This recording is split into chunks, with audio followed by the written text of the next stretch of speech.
Mélenchon prend la lumière lors de la fête à Macron. Samedi, plusieurs dizaines de milliers de personnes ont défilé dans le calme entre l'Opéra et la Bastille à Paris pour faire la fête à Macron. Un calme seulement rompu par une échauffourée place de la Bastille.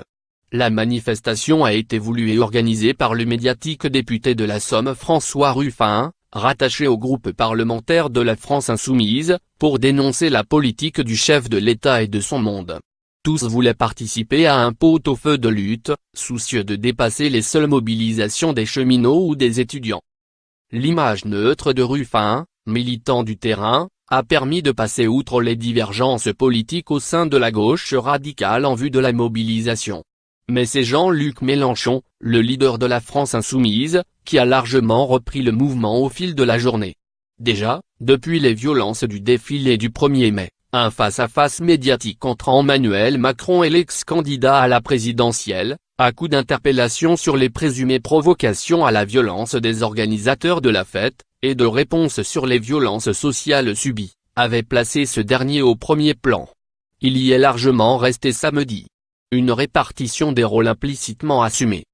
Lire aussi, la fête à Macron, 8 personnes interpellées et un policier blessé. Selon les souhaits des organisateurs, les politiques devaient rester en queue du cortège, à distance, donc, du carré de tête, le carré des luttes, réservé aux syndicats. Les 4 chars de cette manifestation unitaire de la gauche radicale devaient se trouver entre eux. Mais au final, le grand bus à plateforme de la France Insoumise ne s'est pas retrouvé bien loin du carré de tête. C'est du haut de ce bus que le député de Marseille a pris la parole à 15 h, dans une sorte de discours officiel. Une parole reprise à son arrivée place de la Bastille, 2 heures plus tard. François Ruffin, de son côté, n'a pas cessé les interventions dans les médias et a pris la parole au micro, sur un des chars, mais de façon plus modeste. Difficile de parler de concurrence entre eux vu le poids de Jean-Luc Mélenchon.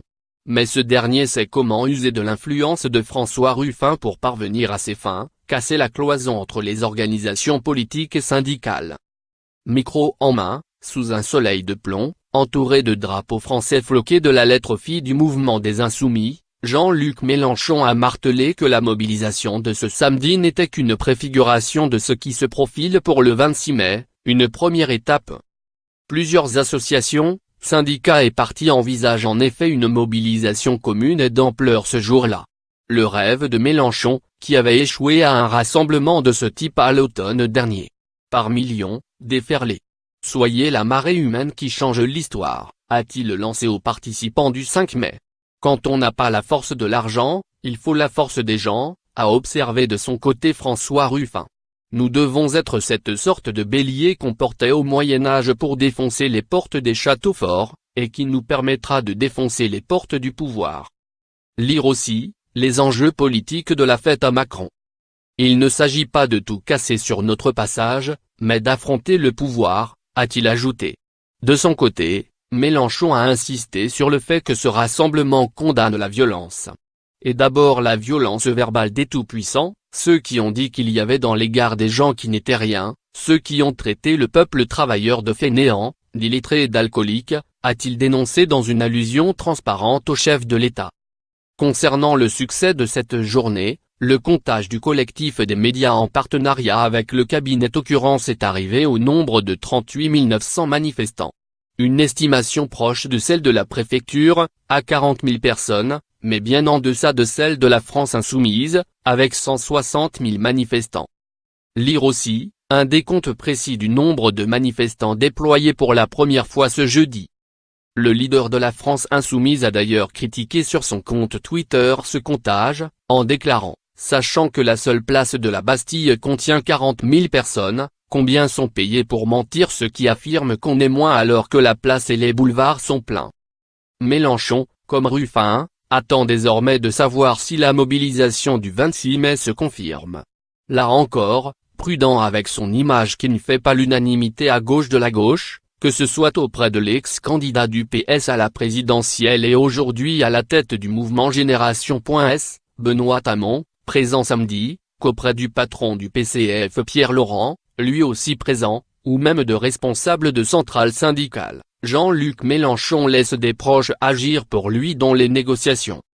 4 jours après les débordements du 1er mai, 2000 policiers et gendarmes, 500 de plus, étaient mobilisés pour ce rassemblement.